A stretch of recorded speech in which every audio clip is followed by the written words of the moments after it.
You are listening to Middle East Monitor Conversations, bringing you lively discussions with prominent voices from the region and beyond, as we delve deeper into issues shaping the Middle East and North Africa, from politics, the culture, and the arts. Hello, everyone, and thank you for joining us for another week of MEMO in Conversation With. I am Anjuma Rahman, a journalist at MEMO. And today, as our guest, we have Amani Mustafa, the country director for Women International in Palestine. It's an organization that helps survivors of survivors of war in conflict zones and post-conflict to help rebuild their lives. So Amani, thank you so much for joining us. We really greatly appreciate it and look forward to hearing all the valuable experiences and insight you will be sharing with us. So maybe, do you want to start off by maybe introducing yourself and tell us a little more about Women International? And, along with it, your experiences in joining Women and growing up in Palestine as well, and all the works you're currently doing with the ongoing war in Gaza. Thank you so much for the introduction. So, hi everyone, this is Amani Mustafa.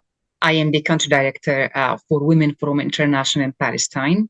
And I joined Women in October 2022. And it's been kind of a great opportunity for me to join such an organization that dedicate its mission and resources to support women in active conflicts and in post-conflict context. So we currently work in countries that have had hit the hardest over the past decades, from conflict, civil war, and occupation in the case of Palestine, which is the newest country office for Women International.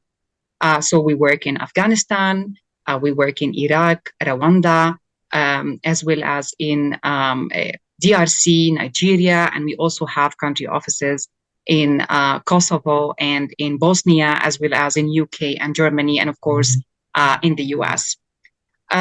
The organization has its mission that puts women at the center of its work, and especially that in these contexts where women are the most impacted by the conflict and by the war and the militarized nature of the environment, we dedicate our resources and networks and all that we can do to help women thrive and to save themselves and their communities and to create a better future for themselves and their community at large.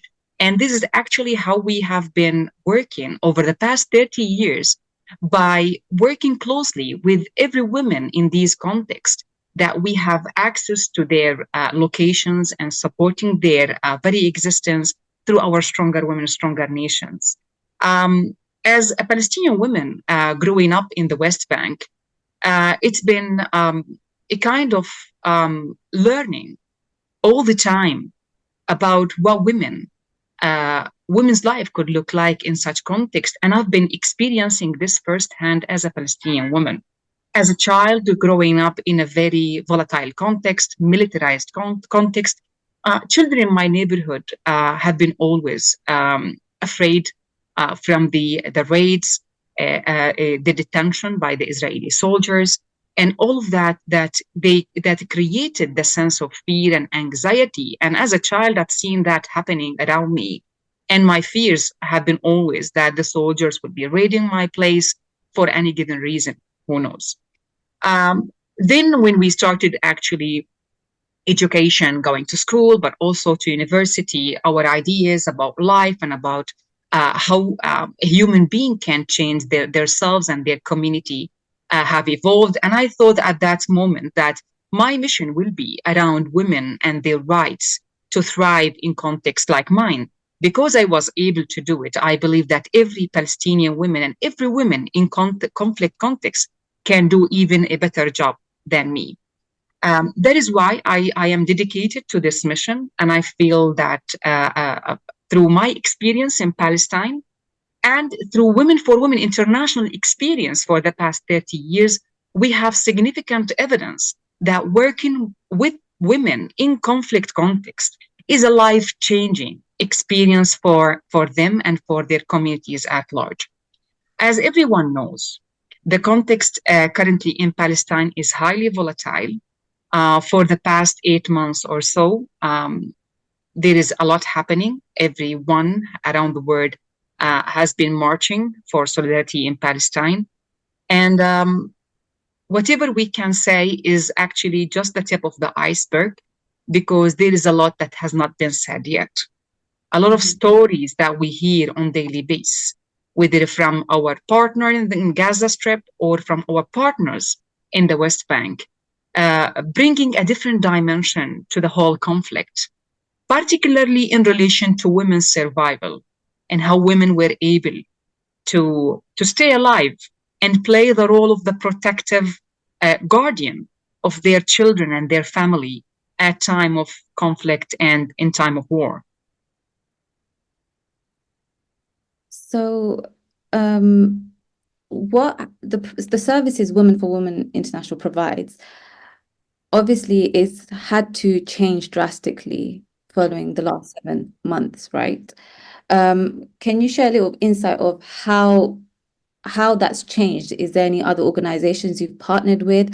And obviously, we also know that women and their children are the biggest number of victims when it comes to how many are murdered. I mean, the stats are showing currently over 36,000 have been murdered in Gaza. A majority of them are women and children.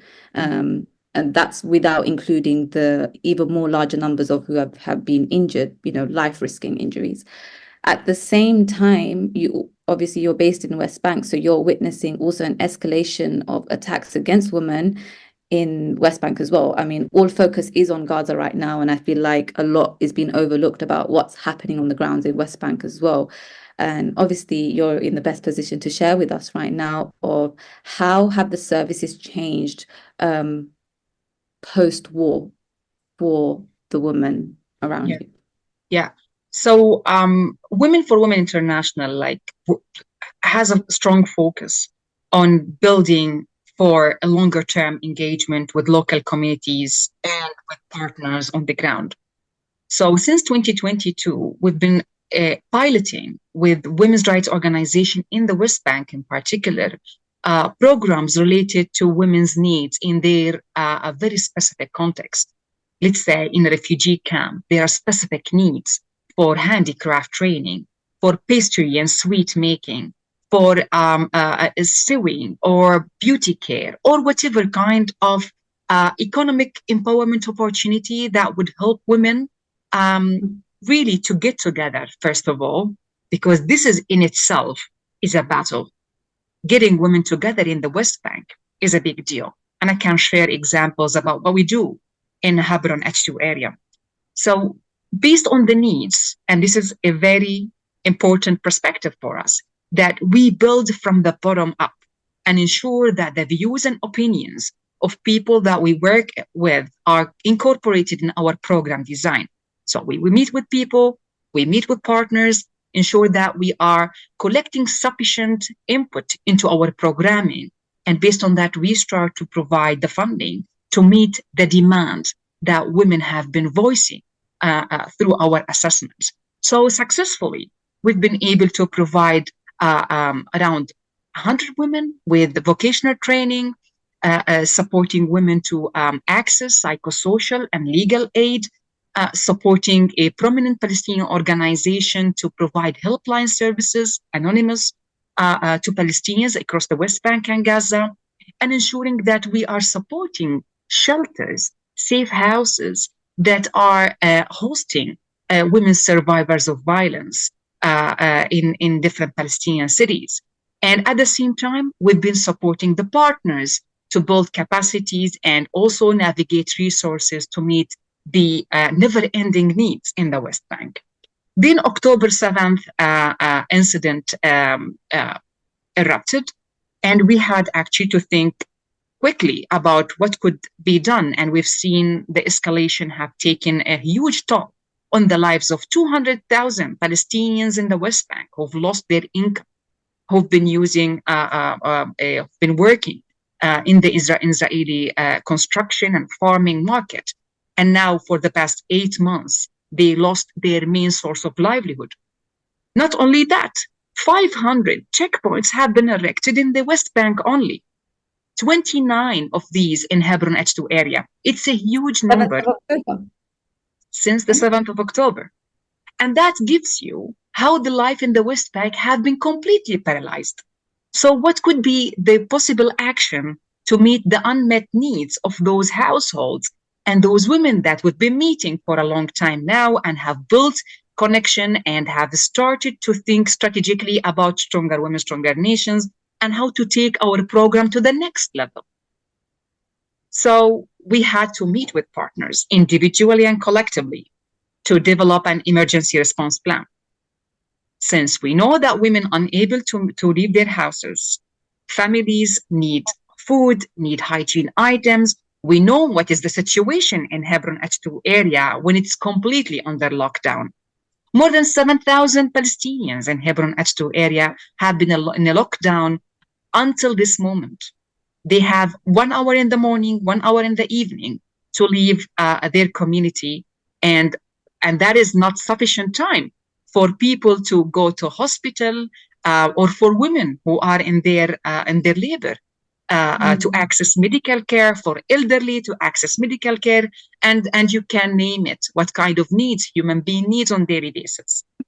So we developed an emergency response, and we've been able, through the support of our local partners in Hebron, in Nablus, in Ramallah, in Jerusalem, to provide food items and hygiene items to respond to those needs.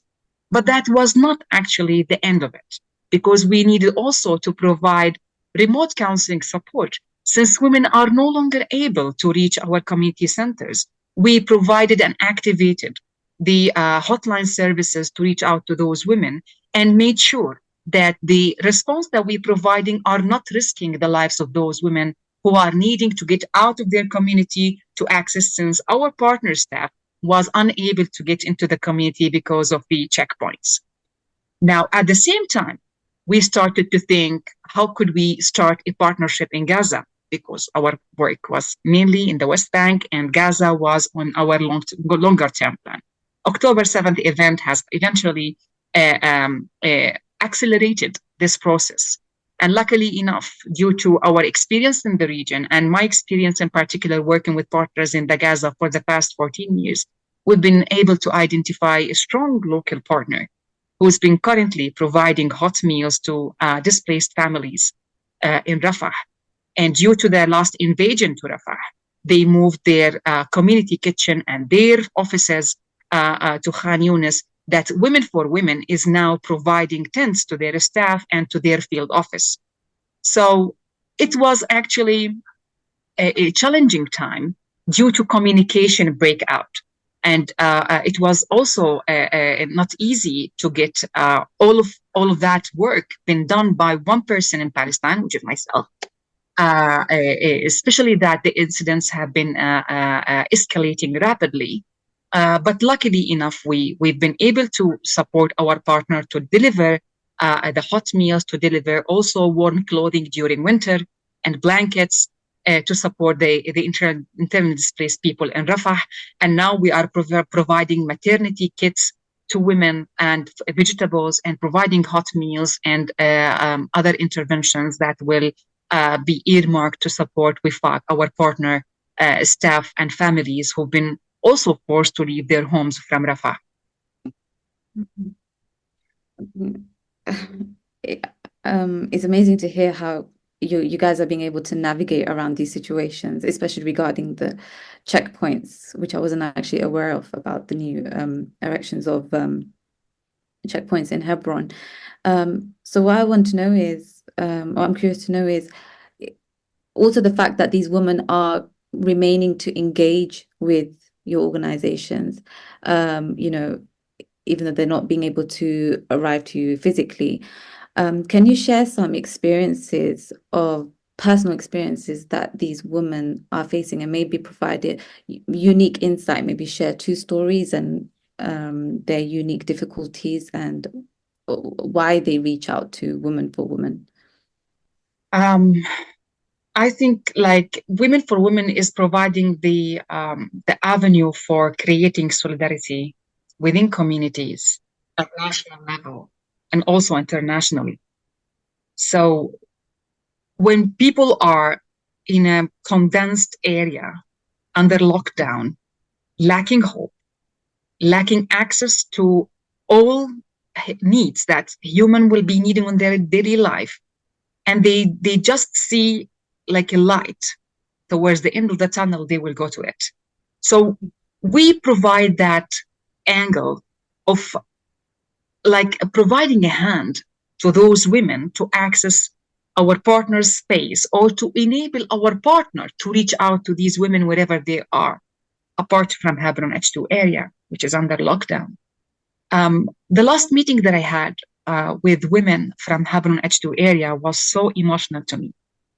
All women were crying because for them it was a moment to share things that they've been holding to their chest for a long time, about their need to speak to someone, about their need to share their pain and their distress and anxiety about what they are going through on a daily basis. A woman was telling me that her daughter was going to university, is facing a lot of harassment by soldiers on the checkpoint on daily basis. They're using nasty words, they prevent them from accessing their homes, they call them liars and all of that affect their dignity and prevent them, that they're just making life in that area impossible to the extent that people have no choice but to leave. So those women have been crying about the torture that their children are going through every time they go to school. And the Israelis' occupation have managed to close many schools in Hebron H2 area and prevented many students from accessing the school. And families were reporting that we cannot afford tablets for our children to have e-education via Teams, or to pay for the internet, or to pay for the electricity, because these communities are the poorest of the poor and they do not have sufficient resources to pay for the extra expenditures that they have to pay for. So those incidents, in addition to what people have been reporting on having lacking food on the table, because the breadwinner lost his job, women who've been also working as support staff in a university or in a school, or cooking meals and providing to women who are employed, have lost their source of income because everyone is suffering. Like the economic situation has been challenging to everyone. So eventually, the trickle-down theory reaches to the point that the poorest of the poor have been even pushed to the margin that they cannot have even food on the table. So these kind of incidents have been reported. The fear and anxiety about what's going on in the H2 area from the settlers' attack, from the soldiers' attack, and all of that is actually leaving even the H2 area in a very dangerous place for people to live in. And so many stories of bedwetting by children, women reporting that they wake up at night, their house is raised, the soldiers aiming at their head, like kind of like terrifying images women are reporting, especially in Hebron H2 area. Other areas have been also reporting challenges related to accessing medical facilities, going to universities, losing livelihoods and all of that. But all these stories have been condensed in Hebron H2 area due to its specific and very particular situation. These tactics you're sharing of how these Israeli soldiers attack and harass Palestinian women, well, really all Palestinians, but obviously here we're focusing on Palestinian women, it's been going on for decades. I mean, you grew up in the West Bank. I'm sure you've experienced daily checkpoints. Yeah. And how it affects you physically and psychologically. Now, based on your observations, how has these violations affected women in particular in long term? Looking how, especially, you know, these mothers you talk of, they've gone through it themselves and now they're having to watch their own daughters go through these. But yeah, so based on your experience, how do you find that it affects the woman long term? And what do you find that the solution that, I'm guessing it doesn't fix it completely, but helps and aids in I guess helping these women? People who've been aware about Palestinian women in history can tell better than me that the Palestinian society has been led by women, right? So it is very progressive society where women have been educated. Even farmers, Palestinian women farmers or shepherds, have been taking a leading role in the family. Now, with the escalation of violence and the expansion of settlements, the exacerbation of settlers' attacks on Palestinian families and farmers, the increased number of checkpoints, all what the Palestinian people have to go through every day on checkpoints, and the situation of war that everyone in the West Bank is living now is creating much more conservative society that to protect women and being overprotective are denying women the right to live freely, to access proper education, to have liberty to go to the market, to search for a job, or to get married in the way they wish. One thing a woman told me from Hebron H2 area, any criticizing women's rights organizations, that we don't want to be aware about women's rights when it comes to at which age our daughter should be married off. In Hebron H2 area, it's safe for us to get our daughters married at early age because this is how we protect them. So meaning that families will resort into harmful traditions and harmful culture to marry off girls at early age to protect them. So this is how the society is radically changing, because for them, protecting their daughter by marrying her off is better than having their daughter go to university and being harassed on a checkpoint. That is So this is like real examples I've heard just last week. And for me, it was a striking fact, because all what we do is that we need women to get married wherever they decide. It's a freedom of choice. It's about education. It's about you penetrate the market. But the family is not thinking the same. Families in Hebron H2 area in particular. Now, Palestine, very small area, but you have diverse views and ideas and opinions and cultures even. So listening to that woman, it was a striking moment for me to understand that sometimes you might do harm by creating a different aspects into women's lives, because for them, what is suitable for a family or a woman in Hebron H2 area is not the same for me. I have a privilege. I've grown up in a very understanding family who supported me. That is all the time supported my education, my employment, and all the time protecting my back.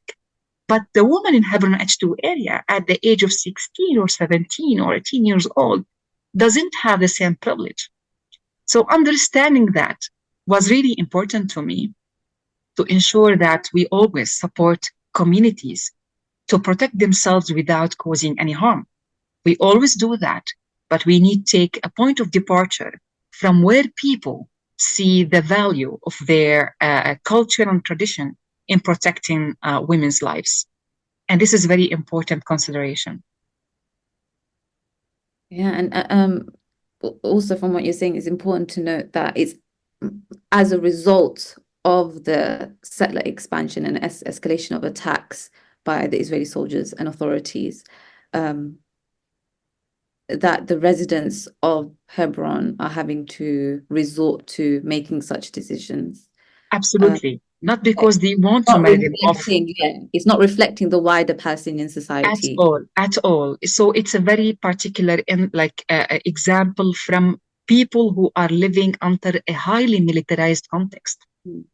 So, and for us as organizations and as an individual, supporting women to thrive in their life and to take challenges, to challenge themselves and their attitudes, to become leaders and to change their lives for better. This is what we are aiming for. Not about like girls' marriage, but listening to that woman.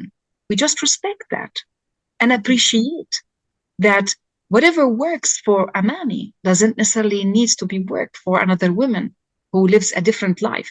So all the time, that is why Women for Women International respects the power of women and builds on that understanding without causing any harm to their beliefs. However, we will support them to navigate better solutions and tactics and strategies to protect their daughters without causing harm or to force them into a marriage at early age, which is a deprivation of their childhood. So understanding that perspective gets us to a point how our curriculum, how our approach and working with adolescent girls could integrate those elements about women's and girls' protection in a situation like Hebron H2 area. So, okay, so these are recent experiences you're talking about. And again, as a result from, even more as a result from 7th of October, is there, the problems are completely different, or maybe, I don't know, obviously it's for you to share, for now the women in Gaza, because I can only imagine it's 10 times worse from what you've just shared about Hebron. Sure.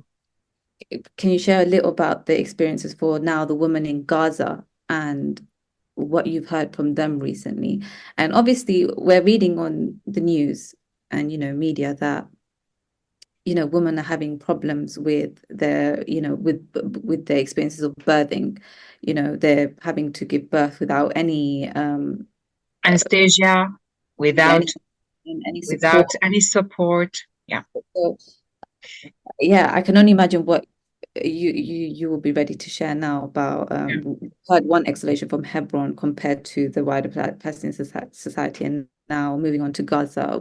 What's unique about their struggles for the Palestinian women? I've been following up with women in Gaza since the early time of the latest escalation or the war, and at many moments I felt really paralyzed. Like I can't even imagine how could that be possible. To live without having having to queue for hours to go to the washroom. And people are so cramped in a very small area.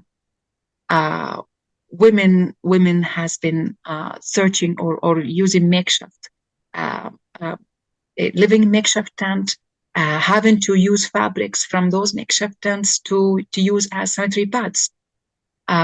Women reported that they've been pleading in front of other people in the tent because they have to be crammed, more than 30 people in a very small tent, crying really hard for having to go through this. Is something that leaves scars on their hearts and their mind forever. It's a physical reaction. It's a physical and biological like nature for women, but these incidents have left a lot of scars on women's psychology, and these scars will never easily be forgotten. To having to adjust and navigate, and at the same time, even though you are tired and exhausted and you have no access to hygiene items or dignity items, you still have children to look after. You need to find food and you need to protect your family, because many of these women have already became widows because of the war. So eventually we are saying that women's psychology and women's body have been shifting. I'm hearing women saying that I've completely changed. I look at the mirror, I do not recognize myself. To this extent, the conflict has left a lot on their body, on their hearts and their minds. And like lately, what I'm hearing, that women who have to flee from Rafah because of the invasion have been reporting that they've been walking for long hours, carrying their luggage on their shoulder. They were unable to find any car or even a cart to carry their belongings. And when they arrived to a destination, they thought they just reached, but unfortunately, they have to walk a longer distance. And they could not find even a tent to protect themselves at night. So they have to go and live with some other families. And for women to live with other families, even though, of course, they split men and women tents, but it's still like there is no privacy, there is no a toilet, there is nothing to look after their hygiene and dignity. Not only that, how terrifying to live in an area where bombardment is happening around the clock, where these women do not have food. They lost their family members in the war, and they just left alone without anyone to support them. Unfortunately, some of them is actually expected to provide psychosocial support. I'm speaking now about women with education, with degrees, and with jobs already. So imagine the situation of women who have nothing but their own souls to protect their families. So it's been so traumatizing. What I'm hearing from them has been so hard even to listen to. The fear that tomorrow will be another day of escalation. Every morning when they wake up and open their eyes, they just take a breath that they're still alive. But would that really be a happy moment or a sad moment? People are actually wondering, because another day of torture, or this is it, that our life has been taken already. So let alone what we talk about, lack of food, the starvation that is happening in Gaza is unbelievable. People have been surviving in very little food, thanks to community kitchens that our partner has been also providing that. But even the food that is provided is still insufficient, even though it will feed them for one meal. But many women have been skipping meals to save it for their children. And that has been also causing a huge malnutrition and deficiencies, especially for pregnant women who's been suffering from different diseases, including infectious diseases, due to lacking water and sanitation items and lacking hygiene, as well as lacking food for their nutrition. So I don't know. It's just so horrific to hear what women have to go through, and also to be expected to protect their families. Yeah, it's really challenging. Am I right in understanding that so you've worked with different groups of victims of war, yes, worldwide? Yeah, basically, yes. This is the targeted group, is women survivors of war. Yeah. So I want to know, is there any observations that you've made that the comparisons between victims of war in other parts of the world, including, I think you've listed Afghanistan, Kosovo, and Palestinian women victims of war, is there any major observations you've realized in differences in these victims, whether it's because in Palestine there's a constant ongoing occupation, and the violations that come with it constantly, because it impacts every factor of their daily life, whether it's just getting to school or returning home or literally crossing the street, feeling any form of safety is threatened in Palestine. True. In Palestine, 24/7. And then you're working, obviously you've had experience working with victims from other parts of the world where, the war has ended and they're in the process of healing or whatnot. Obviously, you know better. So is there maybe something you can highlight where, I guess, people don't know much about or are not aware of how Palestinian women are affected differently as a result of the illegal occupation being ongoing? That's right. actually, like, this is part of the answer. While women's stories would look the same, the experience in Palestine is different because of the scale and magnitude of the conflict, because of the length of the conflict, because of the different shape the war has been taking for more than 70 years. Mhm. So that is why, if we take an example from Hebron H2, the experience different to women in Hebron H1. It's different from the experience of women in Nablus, Jerusalem, in Jericho. Of course, the occupation. This is the last occupation in the world, and women have been experiencing that as bereaved women, as prisoners, as victims themselves, being killed, as tortured. Um, they experience the whole spectrum of loss. So that is in comparison with what other women around the world, with all, of course, solidarity, which is our mandate to extend solidarity. Palestinian women's experience is different. Now we share other women's fear, anxiety, lack of safety and security, the weaponization of starvation, the weaponization of humanitarian needs to attack a population that women and children are the most impacted by that war, has been probably very specific to the Palestinian context. To have people living under blockade for more than 17 years is very specific to the Palestinian context. To have a military occupation supporting settlers in a very small area of land, attacking civilians on a daily basis, and causing a lot of social issues, attacking the social fabric of the society, is very specific to the Palestinian society. The control of the Palestinian economy, the control of the Palestinian lives and livelihood, the control of movement, and all of that is very specific to the Palestinian economy, to the Palestinian situation. So basically, these are different angles that have not been experienced by many people around the world, even though stories of women could be the same. But this woman, when the war ends in Gaza, hopefully today or tomorrow, we pray all the time that this war will end as soon as possible.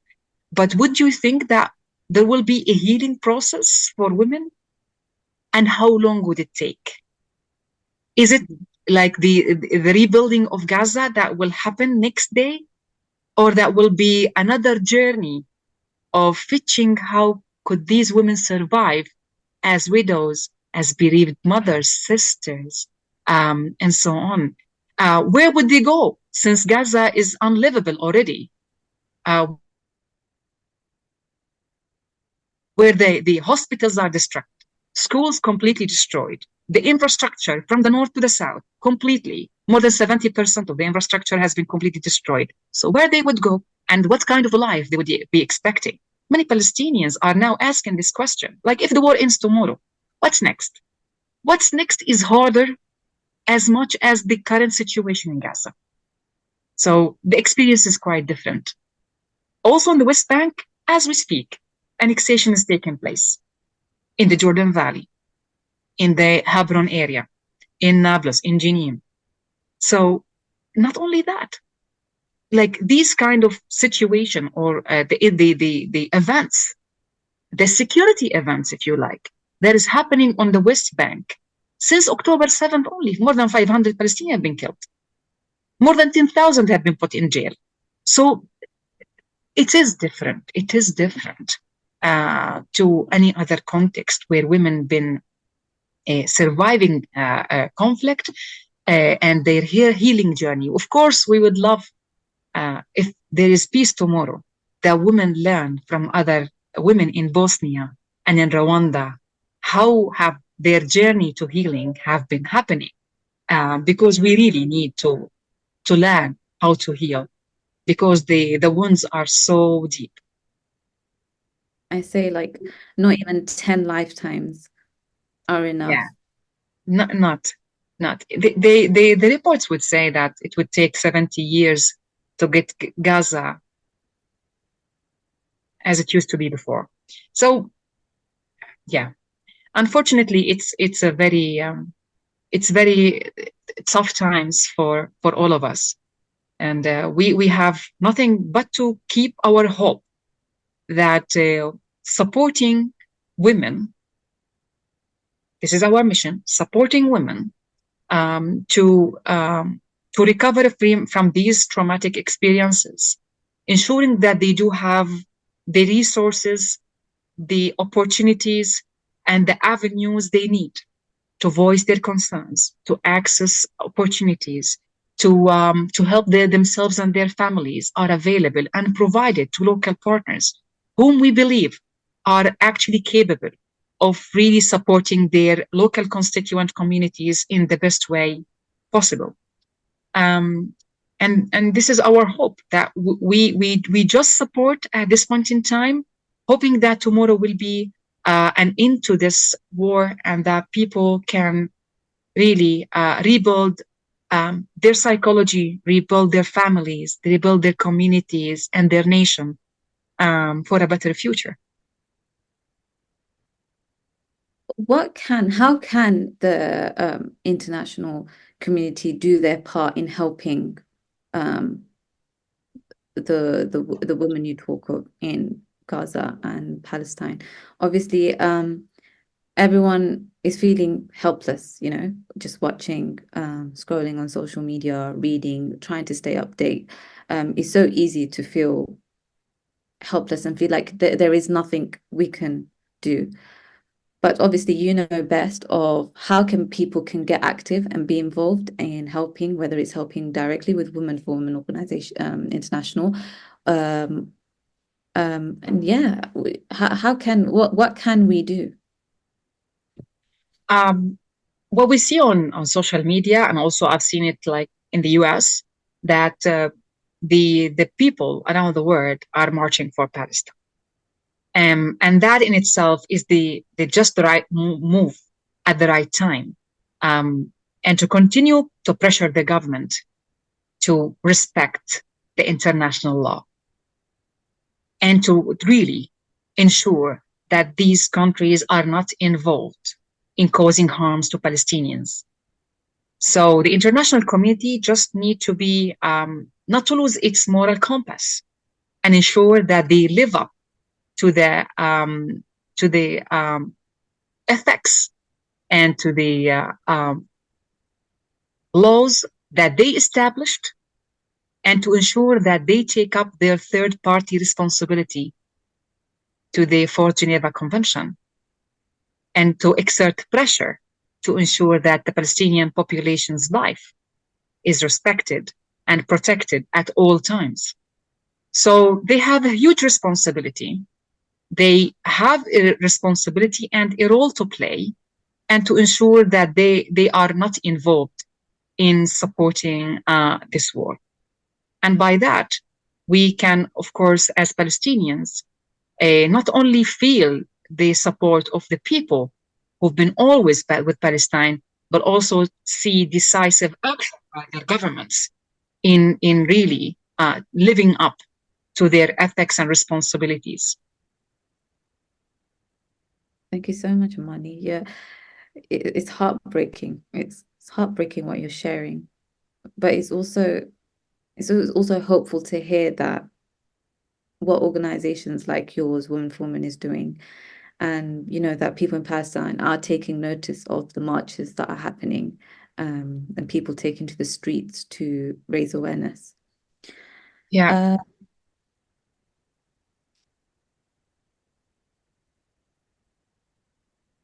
I think you've answered most of you gave really fruitful answers, that you've addressed everything. It's amazing. Yeah, I did. Okay, I think this would be good to end with. And I know I'm so sorry, I was told to That's end it by right. because you're busy around for. But okay, let's end it with this. Based on your experience your extensive experience working with women directly in Palestine, what has been the most significant observation you've made, whether it's for better or the worse, with what's happening right now? Because I can only imagine that there was significant progression when it came to Palestinian women in Palestinian society. So what is your predictions, I guess, for what is to come for Palestinian women around you? I have to be optimistic. Mhm. And in times of crisis, people usually get a lot of anxiety about tomorrow. But our tomorrow should not be the same as our yesterday. It should be the day where all Palestinian women will be free and their children will be protected and their communities will be safe. And that only happens when we believe that an individual woman with a group of women can be able to change the world around them and create a better future. So we do not afford, and we cannot afford, losing hope that our tomorrow is better and that we can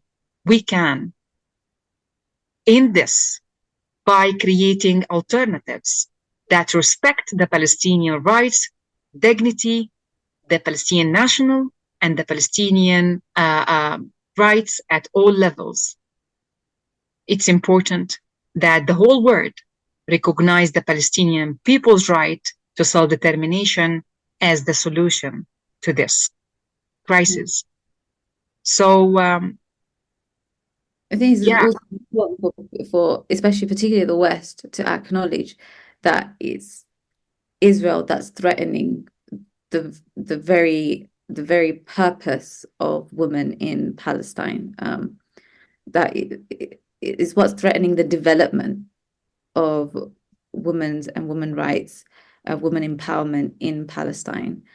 And I'm also curious, you mentioned that you had the privilege of growing up, having, a great support system, whether it's supporting your journey through your education or growing yes. up in your employment, you said.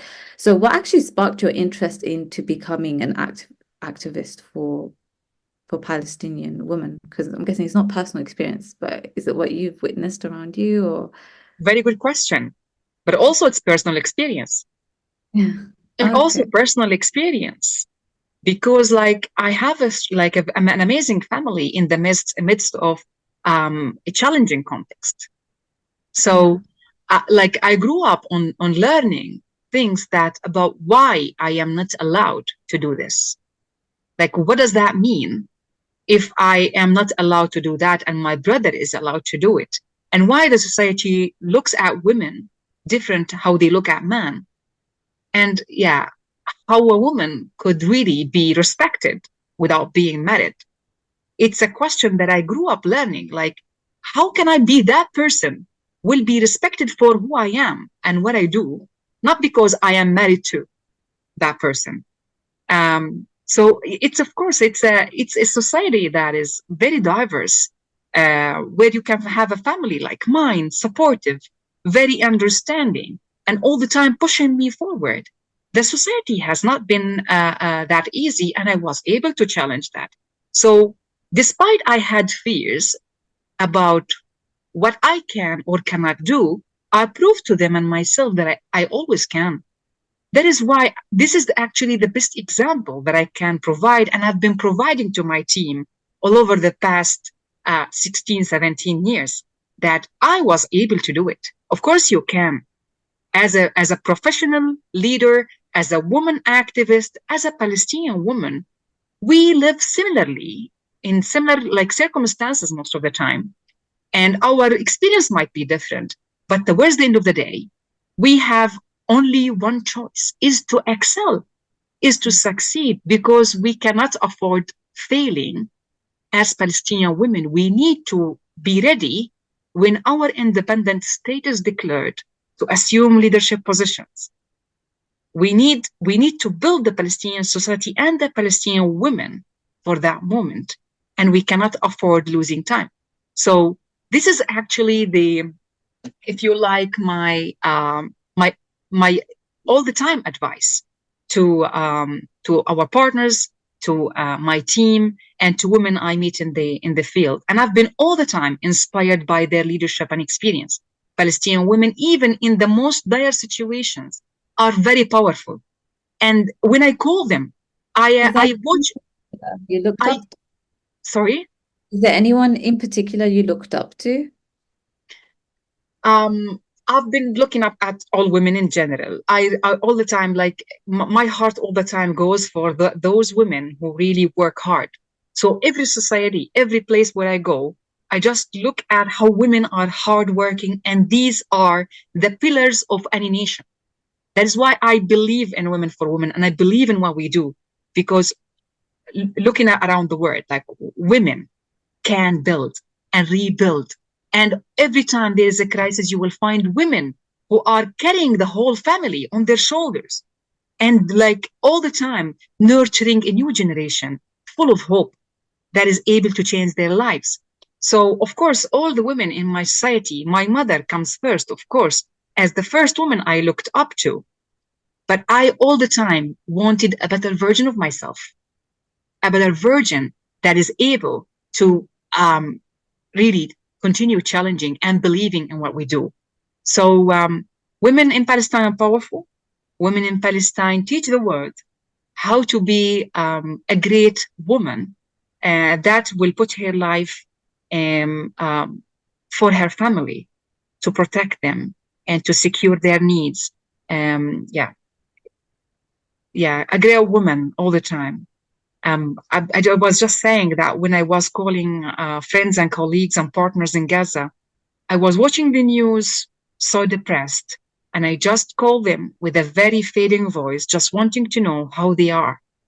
And then my friend or my colleague turned up on the phone saying, "Hey, how are you doing?" Like with a very strong voice. And I asked them, how could you sustain that? Like they say that we cannot afford but to be powerful. Our family is looking up to us, and we need to be that model and idol for them to keep them strong. And if a woman collapses, the whole family will collapse. So that is actually what we are believing, that investing in women is the answer to counteract to all this violence that we experience on a daily basis. Well, it was a beautiful circle moment the way you ended it. Thank you so much, Amani. You shared so much insight, so much personal insight as well. So thank you so much for that. I really, really appreciate it. And I know this is what will make this conversation so impactful for everyone to hear and share. So thank you so much. Thank you as well. It's a pleasure. I like really the questions. Thank you for raising up with me and for allowing me to share even some personal testimonies from my side and from the people that we serve. And thanks for the opportunity. And I wish you a successful work, because you are doing an amazing job. Thank you. And thank you to our listeners for joining. And please do join us next week. Okay, thank you. This was Middle East Monitor Conversations, brought to you by the Middle East Monitor in London.